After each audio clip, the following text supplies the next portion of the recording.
അതിർത്തി പ്രദേശമാണ്. അതുകൊണ്ട് തന്നെ ഇറാഖ് യുദ്ധത്തിൽ ഏറ്റവും അധികം ദുരന്തങ്ങൾ നേരിട്ടതാകുന്ന ഒരു പ്രദേശം കൂടിയാണ് ഈ പ്രദേശം. ബസറ യുദ്ധത്തിന്റെ ഒരുപാട് കെടുതികളും പ്രയാസങ്ങളും ഒക്കെ ഉണ്ടാവുകയും തീരാ നഷ്ടങ്ങൾ അനുഭവിക്കുകയും ചെയ്യേണ്ടി വന്നതാകുന്ന ഒരു നാട് കൂടിയാണ് ബസറ പട്ടണം. ബസറ എന്ന് പറയുന്ന ഒരു സ്റ്റേറ്റാണ്, ഇറാഖിലെ ഒരു സ്റ്റേറ്റാണ്. അപ്പോൾ നമ്മൾ ബഗ്ദാദിൽ നിന്ന് മറ്റൊരു സ്റ്റേറ്റിലേക്കാണ് ഇന്ന് വന്ന് ചേർന്നതെന്ന് അർത്ഥം. അള്ളാഹു നമ്മുടെ യാത്രയിൽ എല്ലാവിധ ബറക്കത്തും നസീബാക്കട്ടെ. ഇൻഷാ അല്ലാഹ് ഇവിടെ മഹത്വത്തിലാകുന്ന മഹാന്മാരെ നമ്മൾ സിയാറത്ത് ചെയ്യാൻ വേണ്ടി പോവുകയാണ്. നബി സല്ലല്ലാഹു അലൈഹി വസല്ലം തങ്ങൾ സ്വർഗം കൊണ്ട് സന്തോഷ വാർത്ത അറിയിച്ച 10 സ്വഹാബിയായ മഹാനായ തൽഹത്ത് ബിൻ ഉബൈദില്ലാഹി റളിയല്ലാഹു അൻഹു പ്രസിദ്ധനായ സ്വഹാബിയാണ്. അദ്ദേഹത്തിന്റെ ഖബറാണ് നമ്മൾ സിയാറത്ത് ചെയ്യാൻ പോകുന്നത്. ജുമായ്ക്ക് മുമ്പ് തന്നെ ഇൻഷാ അല്ലാഹ് അവിടെ എത്തും, സിയാറത്ത് ചെയ്യും. അല്ലാഹു തൗഫീഖ് നൽകട്ടെ. ശേഷം നമ്മുടെ യാത്ര ഇൻഷാ അല്ലാഹ് താബികളിൽ പ്രമുഖനായ ഹസനുൽ ബസരി റളിയല്ലാഹു അൻഹുവിലേക്കാണ്. അല്ലാഹു നമ്മുടെ യാത്രയിൽ എല്ലാവിധ ഐശ്വര്യം നസീബാക്കട്ടെ. സർവ്വം കൊണ്ട് സന്തോഷവാർത്ത അറിയിക്കപ്പെട്ടതാകുന്ന ആദ്യത്തെ 8 പേരിൽ ഒരാളാണ് ബഹുമാനപ്പെട്ടവർ. മഹാനാകുന്ന അബൂബക്കർ സിദ്ദീഖ് റളിയല്ലാഹു അൻഹു, ഖദീജ ബീവി റളിയല്ലാഹു അൻഹ, അലി റളിയല്ലാഹു അൻഹു, ഉസ്മാൻ റളിയല്ലാഹു അൻഹു, സുബൈർ റളിയല്ലാഹു അൻഹു, അബ്ദുറഹ്മാൻ ബിൻ ഔഫ് റളിയല്ലാഹു അൻഹു, മഹാനാകുന്ന സഅദ് ബിൻ അബീ വഖാസ് റളിയല്ലാഹു അൻഹു. ഈ 7 പേര് കഴിഞ്ഞാൽ പിന്നെ 8ാമത്തെ ആളാണ് മഹാനായ തൽഹത്ത് ബിൻ ഉബൈദില്ലാഹ് റളിയല്ലാഹു അൻഹു. അവരെയാണ് നമ്മൾ ഇൻഷാ അല്ലാഹ് സിയാറത്തിന് വേണ്ടി കാണുന്നത്. ബഹുമാനപ്പെട്ടവരെ, ബദർ യുദ്ധ സമയത്ത് നബി സല്ലല്ലാഹു അലൈഹി വസല്ലം തങ്ങൾ യുദ്ധം തുടങ്ങുന്നതിന് മുമ്പ് ശത്രുക്കളുടെ വിവരങ്ങൾ, ഖുറൈശികളുടെ വിവരങ്ങൾ അന്വേഷിച്ചു വരാൻ വേണ്ടി പ്രവാചകൻ മദീനത്ത് നിന്ന് മക്കത്തേക്ക് പറഞ്ഞയച്ചു. അവരുടെ രഹസ്യമായ കാര്യങ്ങളൊക്കെ പോയി പഠിച്ചു വരാൻ വേണ്ടി എല്ലാ യുദ്ധത്തിലും വളരെ നല്ല രീതിയിൽ പ്രവാചകൻ ഇതേപോലെ പല സഹാബത്തിനെയും പല യുദ്ധങ്ങൾ കഴിച്ചിട്ടുണ്ട്. ഹുദൈഫത്തുൽ യമാനി റളിയല്ലാഹു അൻഹു കഴിഞ്ഞ ദിവസം നമ്മൾ രാത്രിയിൽ സിയാറത്ത് ചെയ്ത സൽമാൻ ബാക്കിൽ അന്ത്യവിശ്രമിക്കുന്ന എന്ന സഹാബിയെ ഖന്തഖ് യുദ്ധവേളയിൽ ശത്രുക്കളുടെ ഇടയിലേക്ക് അബൂ സുഫിയാന്റെ ചാരത്തേക്ക് പ്രവാചകൻ പറഞ്ഞു വിട്ടതായി ചരിത്രത്തിൽ കാണാം. ഇതേപോലെ നബി സല്ലല്ലാഹു അലൈഹി വസല്ലം തങ്ങളുടെ ശത്രുക്കളുടെ നീക്കങ്ങൾ അറിയാൻ, രഹസ്യ വിവരങ്ങൾ കൃത്യമായി കിട്ടാൻ ഒരാളെ പ്രവാചകൻ അങ്ങോട്ടേക്ക് പറഞ്ഞു വിടും, ശത്രുപാളയത്തിലേക്ക്. അങ്ങനെ പോകുക എന്ന് പറയുന്നത് വളരെ ധൈര്യമുള്ള ആളുകളെ പോകുള്ളൂ. കാരണം ചിലപ്പോൾ ശത്രുക്കളെ പിടിക്കപ്പെട്ടാൽ ഉറപ്പായിട്ടും കൊല ചെയ്യപ്പെടും, വധിക്കപ്പെടും, ഉറപ്പാണ്, തീർച്ചയാണ്. അപ്പൊ എന്തിനും തയ്യാറായി താൻ മരിക്കപ്പെടുമെന്ന് ഉറപ്പുണ്ടായിട്ട് പോലും മഹാനായ തൽഹത്ത് ബിൻ ഉബൈദില്ലാഹ് റളിയല്ലാഹു അൻഹു അദ്ദേഹം ഒറ്റയ്ക്ക് തയ്യാറാണ്. ഞാൻ പൊയ്ക്കോളാം, എനിക്ക് മരണപ്പെട്ടാലും യാതൊരു പ്രശ്നമില്ല, ഷഹീദാകാൻ ഞാൻ തയ്യാറാണ്.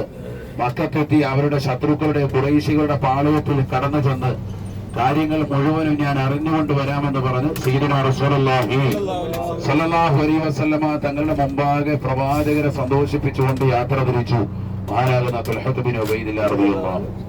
അങ്ങനെ ശത്രുക്കൾക്കിടയിലേക്ക് പോയ കാരണത്താൽ, മക്കയിലേക്ക് ഖുറൈശികൾക്കിടയിലേക്ക് പോയ കാരണത്താൽ ആ ഖുറൈശികൾ മറ്റൊരു ഭാഗത്തൂടി നേരെ ബദറിലേക്ക് വന്നിട്ടുണ്ട്.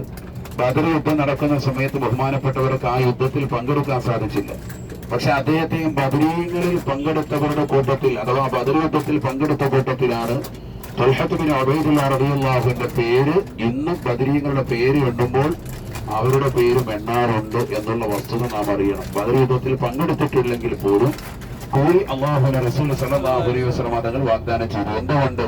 പ്രവാചകർ പറഞ്ഞതിന്റെ അനുസരണം വർദ്ധിച്ചുകൊണ്ട് ശത്രുപാളയത്തിൽ അന്വേഷിക്കാൻ വേണ്ടി മക്കയിലേക്ക് ഖുറൈശികളിലേക്ക് യാത്ര തിരിച്ച അദ്ദേഹത്തിന് തിരിച്ചു വന്നപ്പോൾ സമയത്തേക്ക് യുദ്ധം കഴിഞ്ഞു പോയിട്ടുണ്ട്. യുദ്ധത്തിൽ മുസ്ലിമീങ്ങൾ വിജയിച്ചിട്ടുണ്ട്. കാര്യങ്ങളെല്ലാം അറിഞ്ഞിവിടെ എത്തുമ്പോഴേക്കും വൈകിയിട്ടുണ്ട്. പക്ഷെ അദ്ദേഹത്തെ ബദരീങ്ങളിൽ പങ്കെടുത്ത വ്യക്തിയായിട്ട് നബി സല്ലല്ലാഹു അലൈഹി വസല്ലം തങ്ങൾ അദ്ദേഹത്തെ എണ്ണിയതായി ചരിത്രരേഖയിൽ കാണാം. ഏതായിരുന്നാലും മഹാനാകുന്ന തൽഹത്ത് ബിൻ ഉബൈദില്ലാഹ് റളിയല്ലാഹു അൻഹു പിന്നീട് ഉഹദ് രണാങ്കണത്തിൽ തൊട്ടടുത്ത വർഷം, ഹിജ്റയുടെ 2ാം വർഷമാണല്ലോ ബദർ ഉള്ളത്, ഹിജ്റയുടെ 3ാം വർഷം ഉഹദ് രണാങ്കണത്തിൽ ബഹുമാനപ്പെട്ടവർ പ്രവാചകർക്ക് കവചമായി നിന്നു എന്നാണ്. ശത്രുക്കളുടെ വെട്ടും ശത്രുക്കളുടെ അമ്പും കൊണ്ട് അദ്ദേഹത്തെ ശരീരം മുഴുവനും തറച്ചിരുന്നു എന്നാണ് ബഹുമാനപ്പെട്ട തൽഹത്ത് ബിൻ ഉബൈദില്ലാഹ് റളിയല്ലാഹു അൻഹു. ആ സമയത്താണ് പ്രവാചകർ അദ്ദേഹത്തോട് പറയുന്നത്, നിനക്ക് സ്വർഗം നിർബന്ധമായി പോയി എന്ന് സയ്യിദുനാ റസൂലുള്ളാഹി സ്വല്ലല്ലാഹു അലൈഹി വസല്ലം. അദ്ദേഹത്തിന്റെ ഏറ്റവും വലിയ പ്രത്യേകത നബി സല്ലല്ലാഹു അലൈഹി വസല്ലമ തങ്ങളുടെ ഭാര്യമാരായ ഉമ്മഹാത്തുൽ മുഅ്മിനീങ്ങളുടെ സഹോദരിമാരിൽപ്പെട്ട 4 സഹോദരിമാരെ വിവാഹം ചെയ്യാനുള്ള അവസരം അദ്ദേഹത്തിന് കിട്ടിയിട്ടുണ്ട്. എന്ന് പറഞ്ഞാൽ നബിയുടെ ഭാര്യമാരാകുന്ന ഐഷ ബീവിയുടെ സഹോദരി ഉമ്മു കുൽസൂം എന്നൊരു സഹോദരിയുണ്ട്. ആ ഉമ്മു കുൽസൂമിനെ അത് അബൂബക്കർ സിദ്ദീഖ് റളിയല്ലാഹുവിന്റെ മകളാണ്. അബൂബക്കർ സിദ്ദീഖ് റളിയല്ലാഹുവിന്റെ മകളാണല്ലോ ആര്? ഐഷ ബീവി റളിയല്ലാഹു അൻഹ. ഐഷ ബീവിയുടെ മറ്റൊരു സഹോദരിയാണ് ഉമ്മു കുൽസൂം. ഉമ്മു കുൽസൂം റളിയല്ലാഹു അൻഹയെ വിവാഹം ചെയ്ത ആര്? ത്വൽഹത്ത് ബിൻ ഉബൈദില്ലാഹ് റളിയല്ലാഹു അൻഹു. ആദ്യം വിവാഹം ചെയ്ത അവരെയാണ്. രണ്ടാമതായി പിന്നീട് വിവാഹം ചെയ്തത് ഹംനത്തു ബിൻതു ജഹ്ഷ് റളിയല്ലാഹു അൻഹ. അത് ബഹുമാനപ്പെട്ടതാകുന്ന സൈനബ റളിയല്ലാഹു അൻഹയുടെ സഹോദരിയാണ്. പ്രവാചകന്റെ മറ്റൊരു ഭാര്യയാകുന്ന സൈനബ ബീവി റളിയല്ലാഹു അൻഹയുടെ സഹോദരിയാണ്.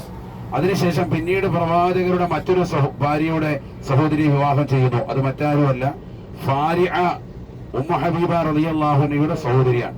പ്രവാചകന്റെ ഭാര്യയാകുന്ന ഉമ്മു ഹബീബ റളിയല്ലാഹു അൻഹ എന്ന് പറയും. അവരുടേതാകുന്ന സഹോദരിയാണ് മഹദിയാകുന്ന ഫാരിഅ റളിയല്ലാഹു അൻഹ. അവരെയാണ് പിന്നീട് വിവാഹം ചെയ്തത് മൂന്നാമതായി. അതിനുശേഷം ഉമ്മു സലമ ബീവി റളിയല്ലാഹു അൻഹയുടെ സഹോദരി മഹദിയാകുന്ന റുഖിയ്യ റളിയല്ലാഹു അൻഹയെ വിവാഹം ചെയ്തു. അവർ നബി സല്ലല്ലാഹു അലൈഹി വസല്ലമ തങ്ങളുടെ ഭാര്യമാരാകുന്ന ഈ ശ്രേഷ്ഠരാകുന്ന മഹൽ വനിതകൾ ഉമ്മു ഹബീബ റളിയല്ലാഹു അൻഹ, ഉമ്മു സലമ ബീവി റളിയല്ലാഹു അൻഹ, മഹദിയാകുന്ന സൈനബ റളിയല്ലാഹു അൻഹ, മഹദിയാകുന്ന ആയിഷ ബീവി റളിയല്ലാഹു അൻഹ, ഈ 4 ഭാര്യമാരുടെയും സഹോദരിമാരെ വിവാഹം ചെയ്യാൻ അള്ളാഹു തൗഫീഖ് കൊടുത്തതാകുന്ന മഹാനാണ് ആര്?